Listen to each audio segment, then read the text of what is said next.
Okay, hi there, it's Kim Willis again, and I'm down here at Riverside in Phnom Penh. Only got back from Vietnam yesterday, so still recovering. Bus trip's a shocker, 7 hours. Next time I'm taking the plane, 45 minutes. Yeah.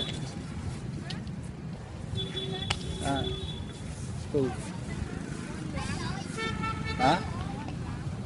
No, not full. Eat too much. Oh, well, don't eat. You stop. Okay. Yeah. So, back in Phnom Penh. Crazy little Phnom Penh. Okay, now this is another in the series, cult building series, and 21 ways to build a cult following for your business or for whatever you want to build it for. Okay? Could be a cause, could be some kind of a movement that's going to change lives. All right, this is number eight, and it's called deception.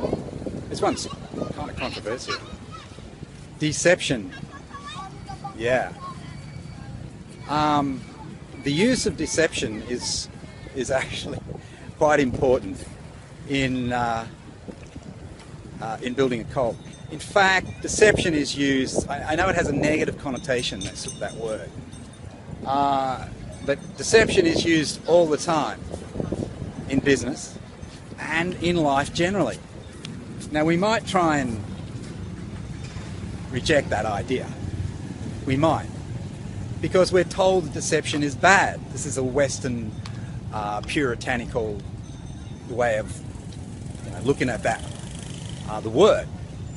But deception is used all the time. Deception is used in relationships between married couples, between unmarried couples, between friends, between employees, between employer and employees, and vice versa.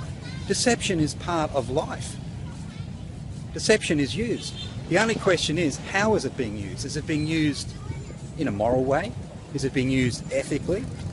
Is it being used in a way that makes it makes outcomes good for the receiver? And if the answer is yes, well, what's wrong with it? Use it. And when building a cult, deception is going to be used. It is going to be used, at least in the early stages. You're not necessarily going to reveal everything to a potential member of your cult right off the bat, are you? If you did, you're a fool. You're a fool. For one, if for no other reason than this, people can only absorb a certain amount of information at a time. And if you overload them with too much information, guess what's going to happen? They're going to do nothing. So you've got to put the best gloss on it, put your best foot forward. Ever been to a job interview and sort of kind of polished up your proposition towards your boss, your intended boss? You probably did. Deception. Very common thing to do, using deception. The main thing is to use it properly and ethically and ensure that people have great outcomes. That's the thing. That is the key thing.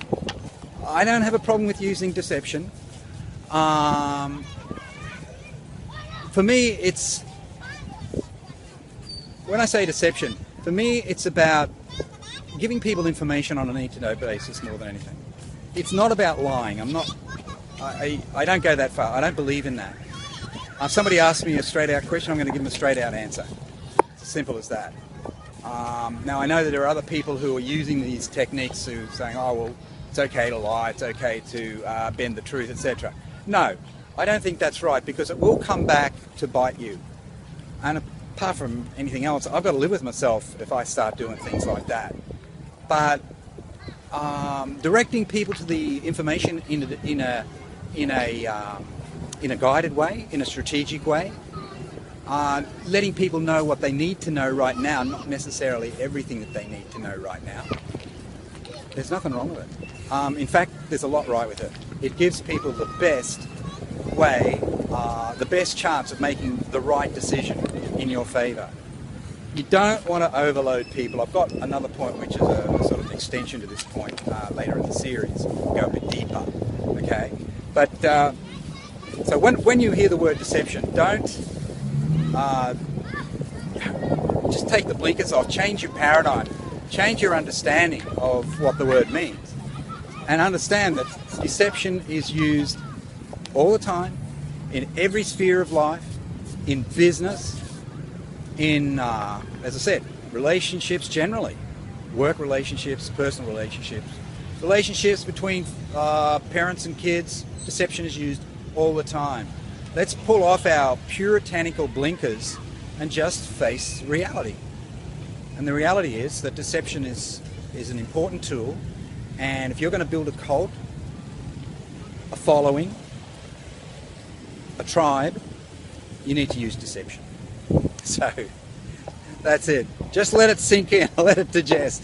It may take a few days to get used to the concept, but if you like it, great. If you don't, well, nothing much I can do about it, because I am not being deceptive by sharing this idea with you. I'm being straight up, honest truth. Deception works. Join my Facebook group, the Tribe Builder Community, and for more ideas on these great topics: community building, tribe building, cult building. You'll love it. The Tribe Builder Community. I've had a few interruptions when I'm doing this video, even though it's almost 11 o'clock at night. The Tribe Builder Community on Facebook. Make a request to join. All right, this is Kim Willis. Bye for now.